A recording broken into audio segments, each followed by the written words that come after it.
This is AlternativeHealthTools.com podcast, and this is episode number 34. It's titled Ki-hara Resistance Stretching, subtitled Rebalancing Your Body and Stretching Your Mind with Neil Denaut. After Neil and I did our regular recording, we did a blab. And if you go to the show notes at AlternativeHealthTools.com for this particular episode number 34, you'll see a link there. If you click on the link, you can review and see the blab that we did right after this show. As always, we encourage feedback. You can simply get a hold of us there at feedback@AlternativeHealthTools.com. Unfortunately, with pain, people have been told you can't, and they believe it.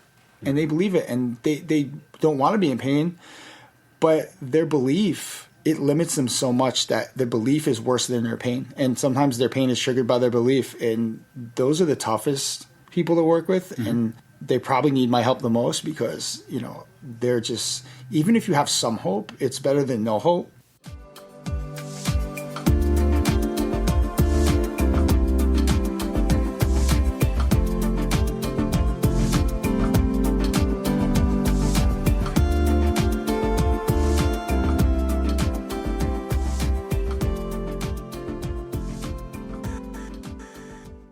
Welcome back, everyone. Probably don't hear too much from me. This is John Beethan. And Lisa couldn't be here today. She has sick children. So I'm actually handling the podcast. And today, Lisa's guest. My name is Neil Denaut. I live here in San Diego. It's been about a year since I've relocated from New York. And what I do is I rebalance people's bodies with pain or injury or any mobility issue and allow them to get back to living. Nice. I bet people like what you do. Yeah, they do. And it's the people I work with. I work with everybody, but in particular the people who have really kind of almost lost that hope, you know, that there's something out there for them. And it's really great to be involved with being able to help people who feel that there's nowhere to turn. And being able to help provide a solution for them is really the best part of my job. So yeah, thank you for having me here. It's great. Yeah, you're welcome. Yeah, with the help of Devin, that's how we connected. Yes.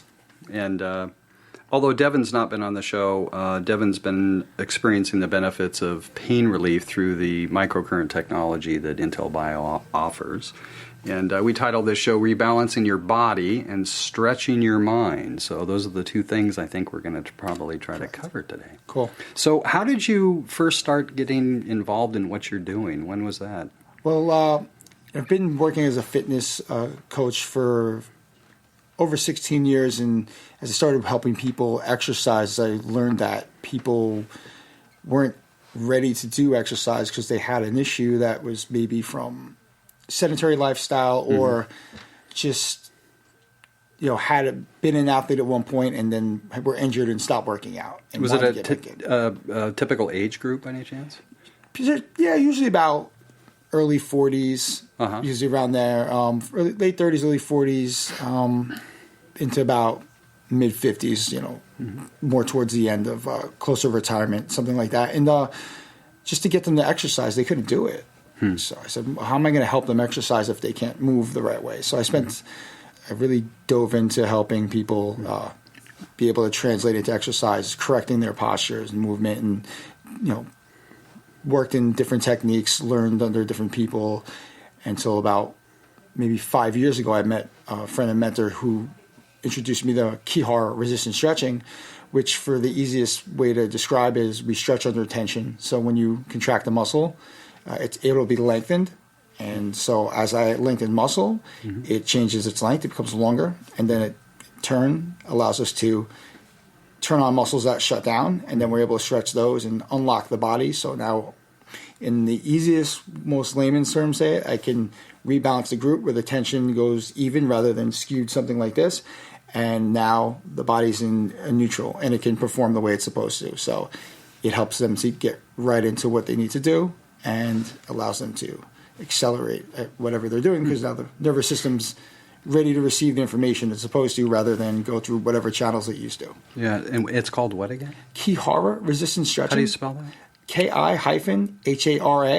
Okay. Okay, so it just means energy from within. The resistance stretching, basically. Yeah, where did it come from? Well, it came resistance stretching. A man named Bob Cooley. He's in Boston, I believe, Massachusetts area, Boston area, and the story real quick. He got hit by a car while walking, and he was experiencing all the modalities try to help him recover, and he noticed, one of the things he found is that he could stretch himself. It's because it's under tension, while he contracted, and there's a lot of modalities that understand the principle of neuromuscular activation and stuff like that, but he really kind of saw that it helped bring him back to life. And what he did was at that point he put together an entire program. He has an institute similar to this, and he's been teaching this for well over 15 plus years. And some of my mentors have worked underneath him directly, and my mentor, Carla McEwen, she's out in McKinney, Dallas area, Texas. We met 5 years ago when we were working with Under Armour, and she wanted to bring this to the athletes because this was used for an Olympic athlete, Dara Torres. She swam the Olympics at the age of 40, and she won and broke records. And two of my mentors are her trainer and used this on her and was able to help her come back and to compete at that level and win at that level. So, there goes the train. Yeah, it's all right. Choo-choo. And, so Carla came to this event. She wanted to bring this to athletes, and we met, and she said, I fix people. I said, so do I. She said, well, I do this. I said, teach me. She worked on me, and in an hour, I had a shoulder injury. I could swing my arms like I was 12 years old again. I said, how do you do this? It's like 6 months of therapy. She said, it's just stretching. And so I said, teach me. So flew her into New York. I used to live in New York. So flew in for a couple of weekends at a time, and we just stretched all of my clients like round the clock. And, I've been doing this for some time, and not to be too talkative, I don't know if there's such a thing, but no, not at all. I started, people started bringing more complicated cases to me because they knew I was doing something. And when I moved out here, I started working with a gentleman with Parkinson's disease. Oh, wow. And, interesting. And I had worked with a friend's fathers before, so I know that it was okay to work with them, and I've had experience with seniors, so it's really one of my specialties in fitness in general. So spent some time with them, and it helped them. But out here, I was able to work long-term with somebody where I saw him several times a week over a course of a few months and watched him make progress. So here's the profound thing for me was, here's a degenerative disease, but he was still making physical progress and pretty much at the similar rate that most people were. I mean, you have certain things that you're going to control for because he's got a compromised mobility. There's a muscle soreness to this as if you worked out because it's very similar to working out, just the opposite. And, you don't want the guy to not be able to get up and move around because he's so sore. But I watched it help him. Unfortunately, he passed away in January. But I watched when we worked in his bed at home hospice, and his body still opened up. And to me, I said, wow, this can help people beyond what I even understand. And so I've been able to work with more people who really need my help. And I do work with some Parkinson's. About 25% of people work with Parkinson's, but I've been able to help people who've been told, you just need to live the life, accept the life you're going to live now. And my goal is I don't accept anything. There's always a solution. There's always something we can do. And as long as, first of all, that's the truth. But as long as you believe that, there always is. Right. Yeah. Starts with a thought, doesn't it? Right. And unfortunately with pain, people have been told you can't. And they believe it. And they don't want to be in pain. But their belief, it limits them so much that their belief is worse than their pain. And sometimes their pain is triggered by their belief. And those are the toughest people to work with. And they probably need my help the most because, they're just, even if you have some hope, it's better than no hope. And, but yeah, so hopefully, but my goal is to teach people and to enrich people that there is hope and there's something out there that maybe just because we don't know it, we don't understand it, it still can be our solution. And that applies to everything, right? Yeah, it does. So. Yeah. I'm just sort of curious. We just released Tuesday episode number 31 with Renee Aria. If you get a chance, go listen to it. Yeah. And because that is a really good example of just not accepting what you're told, and healing herself through her own perseverance. You sort of come from that same sort of energy. It's like, I'm not going to believe that. I'm just going to go forward and do what I need to do. So it's funny because you say that because look, I first started helping people because I healed myself. I was young. I started working out at 19, and I did stupid stuff like I hurt. And I was the like body what, healed. Heavy weights and stuff? Yeah, have too heavy weights, not doing the right thing. Not How much paying were you attention. lifting or whatever? Well, I remember one time in particular, I was in the gym in college, and it was just I was sitting the wrong way, and it's always the last rep because that's when you're not doing it the right way. Yeah. And I was just pushed up like this, and I lifted so much, and I felt like I pulled my neck, but I felt like I cut off circulation, and I felt like some pop in my head. It was like almost like you would have a stroke. I don't know if I had a stroke, and I said, "Oh man!" And I got up, and I thought I almost blacked out, and then I had neck pain for 4 days. And 19, 20, it's not a big deal. It didn't really show up much more. Chances are, it probably led to the injury that Carla helped me with. Was I was doing too heavy weight on a fly in college a couple years later, and something went backwards, and it was 80-pound dumbbells, and I saw this shoulder here, it went, it rippled. Oh, really? And that's not supposed to happen. Right. And all of a sudden, just all the weight came crashing down because I might have dislocated. I don't know. I really don't know. So at the time, I had college health insurance, which was go see the nurse, then go see this and go see that. So I said, I'm going to just let it heal and nurse it back. And I couldn't reach behind my back like this for about 6 months. And eventually, it got better, but I was still the injury was there. It was here to stay. Cousin of mine is a massage therapist, and she came in and said, "Let me work on you." And it was painful, but it worked. And she opened up a lot of the front side of the body, but there was still some imbalances in the trap and in the bicep, believe it or not, which then I really never understood how important the bicep plays in shoulder tightness. We know it, but we don't really, I think a lot of people don't even understand it from a functional standpoint. Anyhow. What don't you think people understand?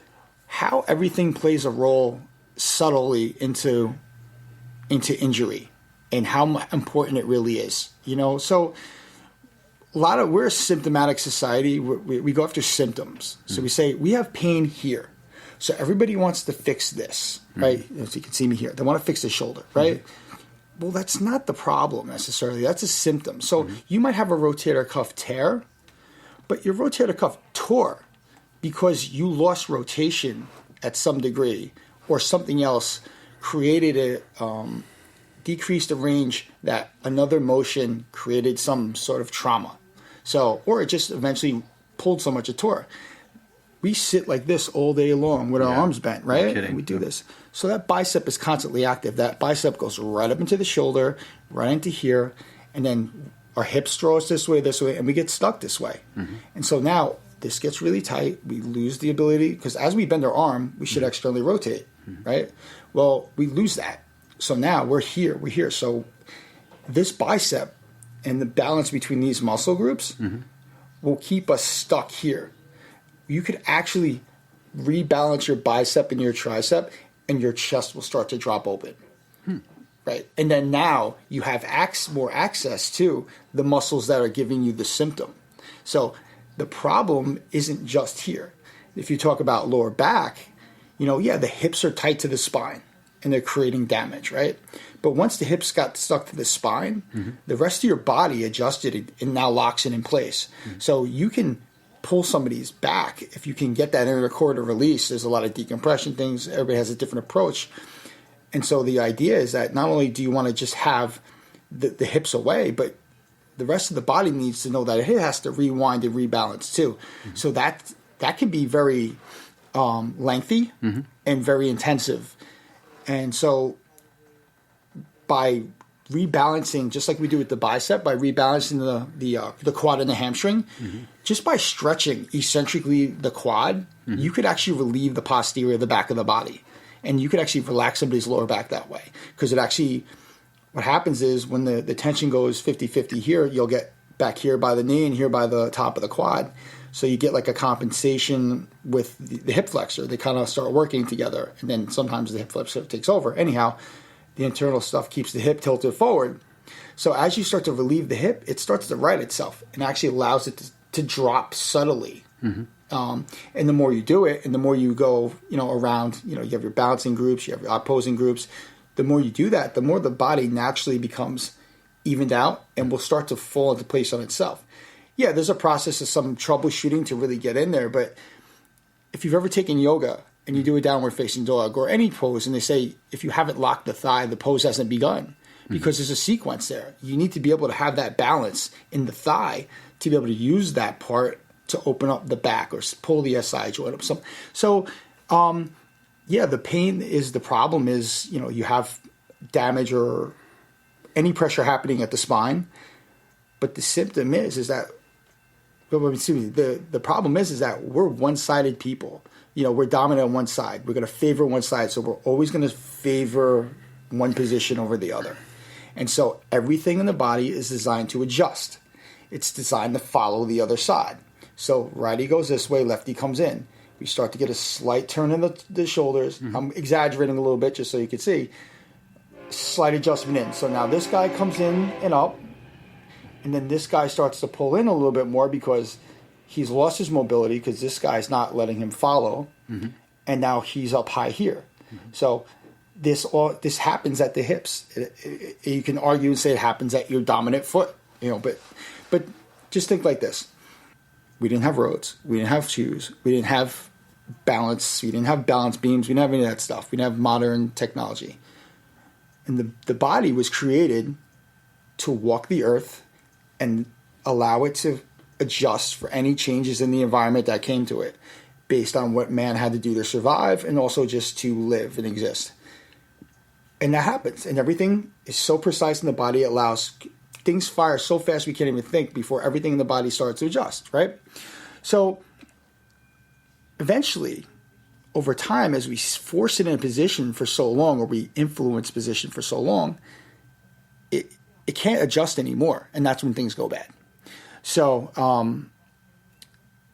the idea is to retrace that, find muscle test, find out where it's coming from, and return it back to normal. So without, we're almost, I want to get a better word here, we're destined to have imbalance. We all have imbalance. You have it, I have it.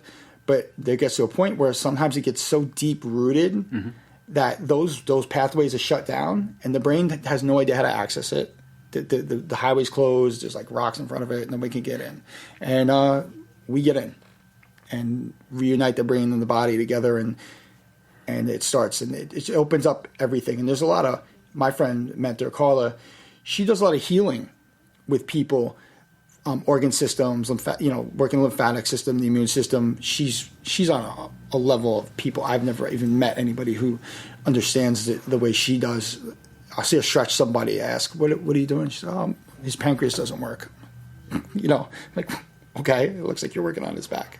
Yeah. So, right. But it goes into more. So she's working with me on teaching me more about that end. But right now, I really like the problem solving.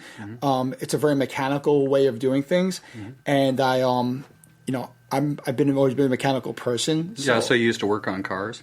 Oh yeah, you brought that up. It's funny you say that. I always try to tell people, most people don't know cars, and so I try to compare it to a car, and they're like, somebody else works on it. Since you brought cars up, I used to work on them. This is a great comparison. Human intuition and intelligence allowed us to create a suspension on a car. So for those of you who don't know what a car does or how it works, you don't need to, but just understand that as we drive across the ground, right, the suspension allows the car to do exactly what I just described. It allows it to fluctuate with the road, absorb shock, make adjustments so that there's no damage to the body, and it's quiet and it's safe. It's creating as much contact as possible, just like the body does. So it has these things in the suspension, shock absorbers, things that are a little easier to replace than some things in the body, right, that allow for that to happen and balance out from all four ends. Okay? The human body is designed exactly the same way. the hips, they hang from the spine. The spine is the center of everything. So think of the cabin of the car as your spine, and everything, and the wheels are your hips and your arms, right? So your legs and your arms, they hang from there, and they're allowed to fluctuate. And sometimes, you're hanging one side, hanging the other. We don't notice these things, but they happen. The body's been doing this since man has been created. This system's been just because we understand it now doesn't mean it was any less significant 2,000 years ago. So this type of precision existed in our bodies by design as we were created, which none of us created, right?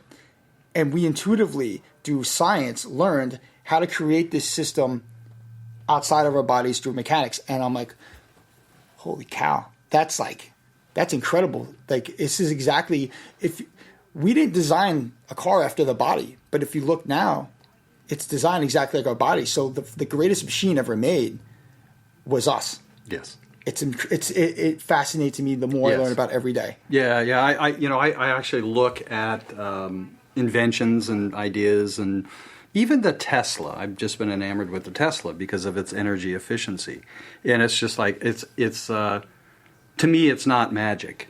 It's a model of consciousness. It's a model of consciousness in terms of an idea, and it started with us. So I was going to ask you: do you consider this to be energetic medicine? It's funny. Interesting. Yes, I believe it is. Because one of the things that I work with some energy healers and they're friends of mine, and I always felt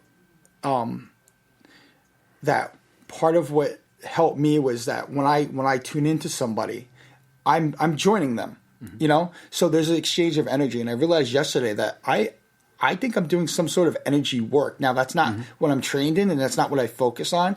But intuitively, when I get into somebody's body, I have to find a common ground with them so that they're resisting as much as I need to, and that I'm getting traction on their body. So I literally have to become one with them and pull. And so I'm feeling what they're giving me. So they're actually there is an energy exchange, and they're also, for me, I felt yesterday, because sometimes I leave some sessions, with my, even more so like my special cases, like working with an elderly woman yesterday who had a lot of, I wouldn't say trauma, but she was taking care of her husband before he passed away.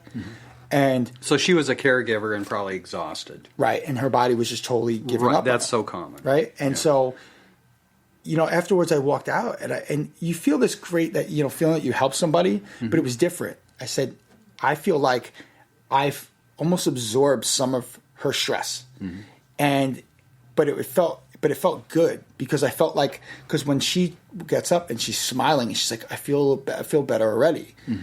To me, I'm like, that's like, yeah, I'm great. That's awesome that you feel that way. I'm happy I was helpful, be able to help you with that.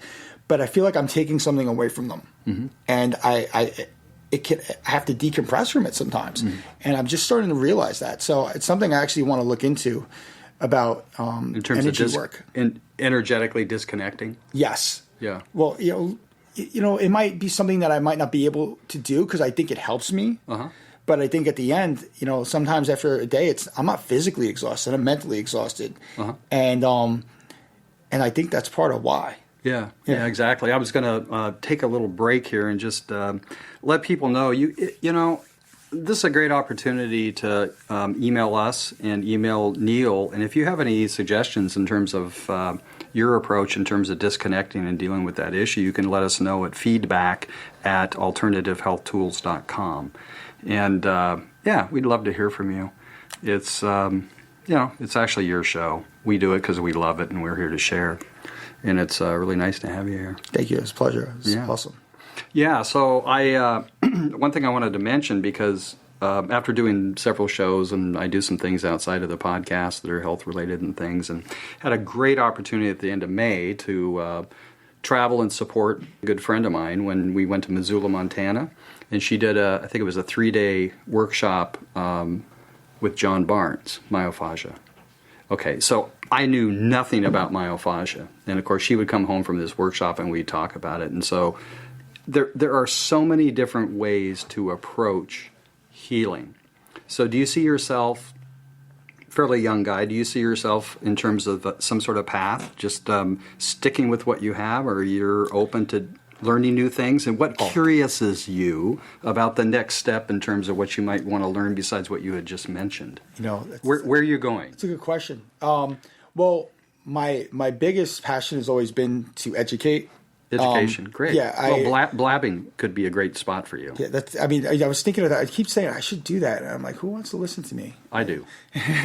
So we'll do a blab. We'll do a blab later. That's great. No, no, actually, I'm actually mentoring somebody right now, and I'm just, even today after we left, I see the transformation in 2 months of this, and I'm like, wow, it just felt so good. And I remember years ago, I've opened several gyms in my career and put together personal training teams and taught them from scratch, and to see them now have just such success, all areas, and to go where they are and to be a part of that, be that link in their chain and their journey. And when it's changed, when my mission has changed to where I am now, being able to help, there needs to be more of people knowing what I do. Yeah. And I actually have a, well, it's part of the reason we're doing this, you realize. Yes, absolutely. Yeah, and, we want to let people know. Thank you. Yeah. And so just so people know, I have taken the way I've always had an approach. One of the things that I felt that helped me with learning this technique is that I had already understood mechanics and how I can help people in fitness and through exercise and how it translates. And for the most part, 80% of people I've helped people with back injuries before I even knew KiHara. And these were people who were told nobody can help me. And so I said, I'm on to something. And now, I put together an approach that's very easy for anybody to understand. So they can apply resistance stretching through exercise, so they don't have to be hands-on. But the concepts of resistance stretching, it's an eccentric movement. So it's just focusing on that. And rather, we're so focused on squeezing. Right. Well, if we learn how to release and we just change our workout like that, and we do it sequentially and just as we program anything, it can have similar effects. And in my opinion, it should be that way. We should all do that. But just, it's something most people don't need necessarily, or don't feel they need, or don't understand quite yet. So yeah, my latest sort of aha has been life is just one experience after another. And I really like experimenting. So a little over a year ago, when I read Dr. David Perlmutter's book, Grain Brain, and exposed me to the whole thing of gluten and neurology and all the rest of it, I thought to myself, I'm just going to put myself on a 1-week experiment, take gluten and wheat and all that stuff completely out of my diet and see how I feel, physically how I feel and all the rest of it. So it was 3 days into it, and that's all I was doing. I was drinking a lot of water, but I noticed mentally I got a lot clearer, and I physically started to feel better. So I put myself on this experiment, and at the end of and I didn't go into it going, I'm going to do this, I'm going to become gluten-free. It was just like, I want to see how I feel. And I did. And then at the end I went, that's it. That's going to be most of what I do. And I eat gluten occasionally, but before I choose to do so, I sort of stop, think about it, and just ask myself, am I really willing to pay the price? Sometimes I am, most of the time I'm not. So it's like with you, it's like, why not experience what you're doing with you? And do you have any programs where people can actually do that? Well, I do. I have, I set up self-stretching classes, and I unfortunately have one rescheduled. I had one a couple weeks ago, and it's for people to come and experience, learn more firsthand, see what it's all about, and learn more from me about what it is that we're actually doing. Because most of the time people hear the word stretch, or they hear resistance, and they've heard our perception of what that means. And to them, they're like, how could it be really different? And I get it. People, they need more. So the reason my company is called Muscle Therapy San Diego is because, and I call myself a body rebalancer, because that we have a totally different conversation. Yeah. So they say, and they go, are you this? Are you that? I go, no, I do this. And say, well, how do you do it? And then when I tell them, they're like, oh. And it's a night and day conversation. So positioning it in a way that people are best to inspire thought really helps. But as far as programs, I do. If somebody, as far as is a professional that wants to learn it, I do have. It's called Eccentric Muscle Rebalancing, and it's I put together. I get groups of 10 or 12, and we go through a day's worth of work, and we just learn the techniques, learn the concepts, and how it applies to what they're doing. And then the system is basically, it's a plug-in system. How they score, where they score, what they do. As far as one-on-one mentoring, I do one-to-one mentoring. That's something that's I have some availability to do. I usually works with it for 90 days. I like to put them to a 3-day-a-week intensive, so they could really immerse themselves in it. Absolutely. Because you do that for 90 days. You do that for 90 days, and something's going to change. Yeah. It's going to change after 1 month, I'm sure. Yeah, exactly. Because at the end of the day, I mean, you can give people concepts, and they could go off on themselves and learn them, and that's great. And look, I'm a self-experiment, just like you said. There's a lot of things I wanted to learn and I master on my own, but we don't all have to do that. Yeah. And if look, it was Carla. She spent 3 days in a row with me. We spent 3 days, 12 hours of stretching a day, and that started the wheel.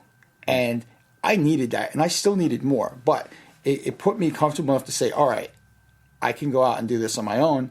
And,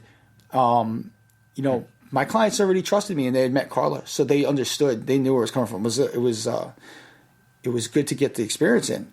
But as far as that, there's lots of milestones in getting this out to people and learning even still learning. Yeah. And that I would encourage you to blab. I really would. Really?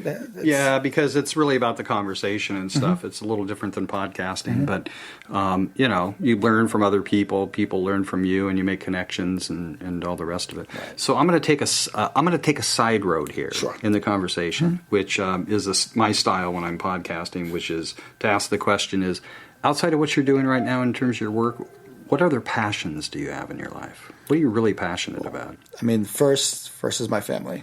Nice. My kids. I have 3 kids. Today's my oldest son's birthday. He's 7 today. Wow, nice. So, my biggest passions, and even passions that you may have had years ago, but that are still with you.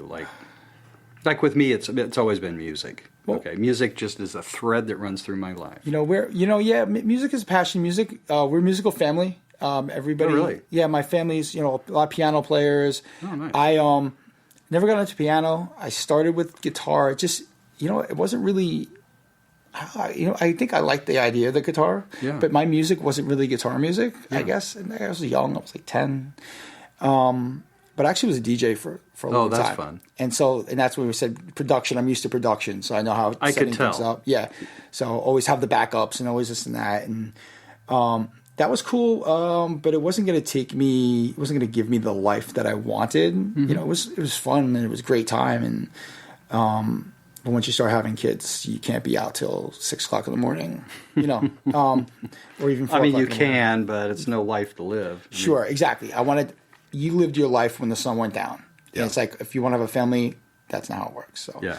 But, that was it. Cars, just. And you were raised in New York? I was raised in New York, yeah. Yeah. Yeah. So, I love New York. I was raised in Westchester County, which is right outside of New York City. The city I grew up in was Yonkers, right next to the Bronx. But my friends, we moved a little further up county. And when I started driving, I really loved to drive. I really, really loved it. There's something about it that was just so invigorating. I'm getting behind the wheel and just, it's being connected with the car. Like there's always a connection to be like, my hand's here, and once it does this, and my foot goes there, I can make this happen. And getting involved in the cars was like, I was getting ripped off. I was a kid. I was getting ripped off. I didn't know anything. I just knew where the oil went, and I knew where the gas went. Yeah, that's what it was. And my friends were like, "No, you need to learn this." And my friends, actually, one of my best friends, a couple of them were just like, they taught me how to work on cars, and I could change the transmission in the parking lot. Once I worked on a car, I knew how to do it, and I got better at it. It was just one of those things. And well, in NLP, there's this thing called mapping some modalities, and basically you take a skill set, like working on cars, and you sort of have an understanding, a modality, and you take that modality and you map it across to the human body. So it's a different kind of car. It really is, and it's So I mean, I get that. It weirds some people out, but it really is true. I mean, sometimes I leverage things as if I would or I explain even exercise if it was a car. I go, you ever use a ratchet or a pry bar? And they're like, what? I'm like, do you know how you get more torque on a pry bar? And they do. I'm like, that's what happens when you get joint stability. And they're like, what? Yeah. Like lug nuts, they have a certain torque specification. Exactly. You go, and that's what the torque wrench is all about. You take it right to it. So we have a tendency, because as animals or humans, we used to walk a lot, and we used to walk everywhere, and now we're like riding in cars that aren't real comfortable. And I actually started walking quite a bit almost about a year ago. I mean, that's my exercise. So it's as you were talking about stretching and resistance and everything, I remember that's sort of what I do. In other words, I walk, I try to be really relaxed while I walk, and at the same time stretch, so stretching is really good. The title of the show is Rebalancing Your Body and Stretching Your Mind. So let's talk about the mind a little bit. Okay. So what do you do in your mind? What do you tell yourself to stretch?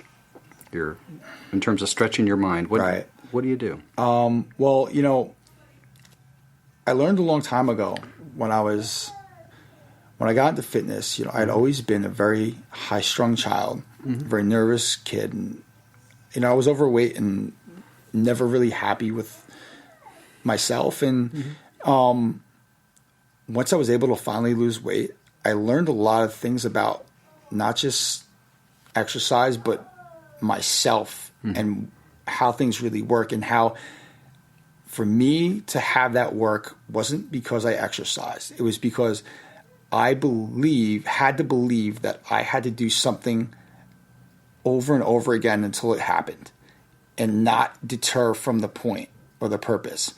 And I learned that it's a lot easier for us to do than we think it is. We just don't understand it, so we make it really hard.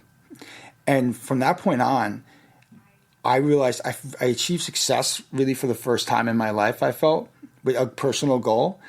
And I turned around and said, I want to conquer everything, which is great. But then as you start getting into mastery, you can't conquer everything.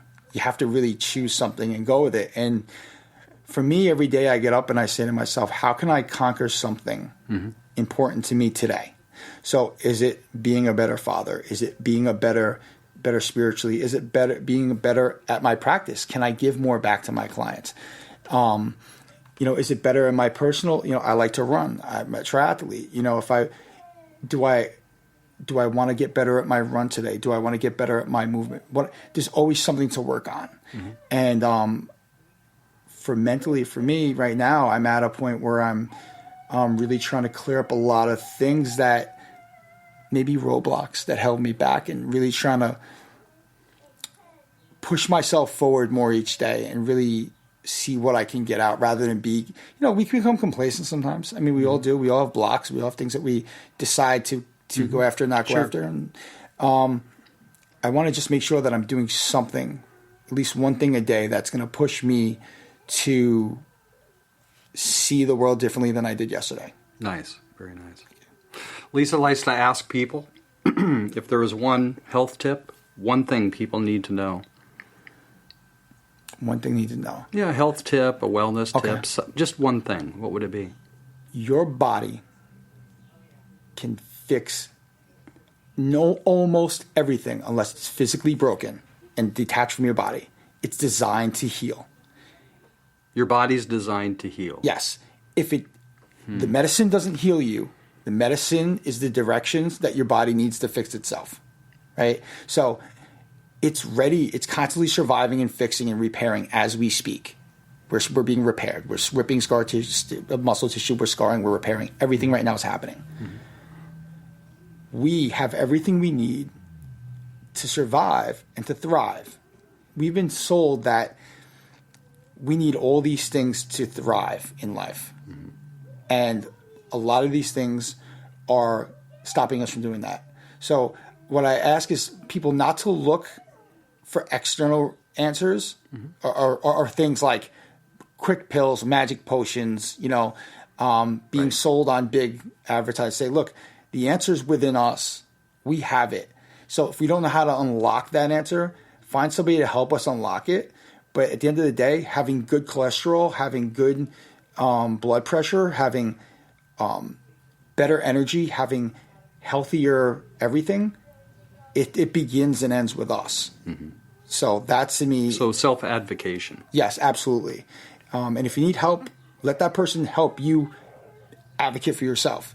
Because there's nothing in a box that's going to make us perfect, and we're not going to be perfect, but there's nothing on the shelf that's going to magically make you the healthiest person on earth. And I think people want that, and it's not going to happen. Yeah, they do. Yeah, I think people are way too okay with the idea of somebody fixing them rather than them fixing themselves. Yep, and I've run into that even in my work, because we're pretty too much along in what we're being, what's there for us. So, a lot of people go, well, I already pay this much money for health insurance. Why should I come to you? And I say, well, unfortunately, health insurance doesn't gives us really the bare minimum in case something, falls off. It's not designed to give you the greatest health on earth. It's designed to give you something. Mm-hmm. And it's now being more equal, and it's giving us less. So it's based off of what somebody else decided that we need. Right? Not what we need. Right. And unfortunately, too many of us now we have to do it, which I'm not going to get political, but we have to have health insurance. It's against the law not to have health insurance.